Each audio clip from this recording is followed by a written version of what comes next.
सरस्वती माँ के चरणों में मेरा प्रणाम। सभी मंच आसीन शिक्षकों को मेरा प्रणाम। मेरे वरिष्ठ छात्र छात्राओं को मेरा प्रणाम। मेरा नाम खुशी विश्वकर्मा है और मैं शुभम कॉन्वेंट हायर सेकेंडरी विद्यालय से कक्षा 10वीं की छात्रा हूँ। हम देखते हैं कि आजकल समाज में बेटियों की स्थितियाँ कैसी है, उसी पर मैंने स्वरचित एक कविता लिखी है जो कि मैं यहाँ पे प्रस्तुत करना चाहती हूँ। कि चीखी भी होगी वो, चिल्लाई भी होगी वो, कि चीखी भी होगी वो, चिल्लाई भी होगी वो, पर किसी ने उसकी आवाज को सुना ना होगा। सोचिए सोचिए कितने दर्द में होगी वो जब उन दरिंदों ने उसे छुआ होगा। सोचिए कितने दर्द में होगी वो जब उन दरिंदों ने उसे छुआ होगा। और ये देश की गंदगी है साहब, ये देश की गंदगी है साहब, हमें ही से मिटाना होगा। अब बेटियों को रोकना नहीं बल्कि बेटों को सिखाना होगा। अपनी बहन दूसरों की बहन, अपनी बहन दूसरों की बहन, सबकी बहन बराबर है। बेटी को क्यों रोकना, ये बेटी तो देश की अमानत है। बेटी को क्यों रोकना, ये बेटी तो देश की अमानत है। और सीता मैया को हरा रावण ने, सीता मैया को हरा रावण ने बचा ले आए राम कहां से।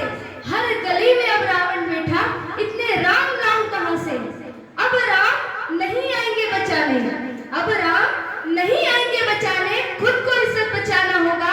अब सिर का दुपट्टा हमें कमर पर भी लाना होगा। अब बेटी लक्ष्मी के साथ माँ दुर्गा महाकाली होगी, अब बेटी लक्ष्मी के साथ माँ दुर्गा महाकाली होगी। जब इज्जत पर बात आए तो हर बेटी हिम्मत वाली होगी। और गर्भ में ही आने से ना रोको उन्हें, गर्भ में ही आने से ना रोको उन्हें। हर छोटी छोटी बात पर ना टोको उन्हें। उन्हें भी उड़ने का शौक है, उन्हें भी उड़ने का शौक है। एक दफा उन्हें आसमान में जाने तो दो, एक बार उन्हें खुलकर अपने पंख फैलाने तो दो।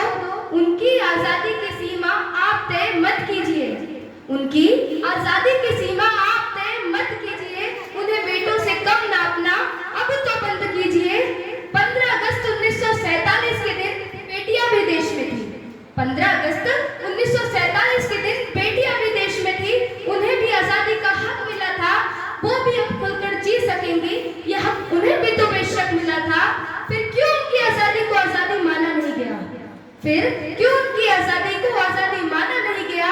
उनमें भी कुछ कर दिखाने का हौसला है, ये किसी से जाना नहीं गया।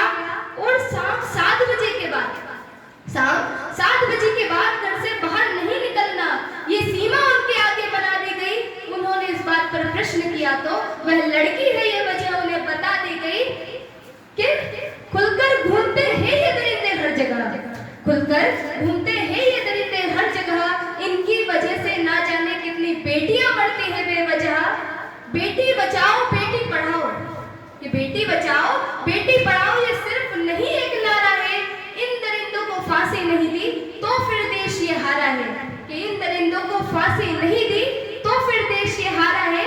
और नवरात्रि में माँ को पूज कर, नवरात्रि में माँ को पूज कर माँ को तूने ललकारा है। अरे रोती होगी माँ उसकी जिसकी बेटी को तूने मारा है, रोती होगी माँ उसकी जिसकी बेटी को तूने मारा है।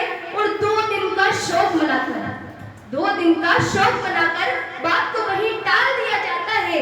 क्यों क्यों एक बेटी पर किसी को तरस नहीं आता है। एक बेटी की जिंदगी 4 दीवारी में सिमट कर कैद रह जाती है, एक बेटी की जिंदगी 4 दीवारी में सिमट कर कैद रह जाती है। आखिर क्यों क्यों इन दरिंदों को फांसी नहीं दी जाती है, क्यों इन दरिंदों को फांसी नहीं दी जाती है। Thank you.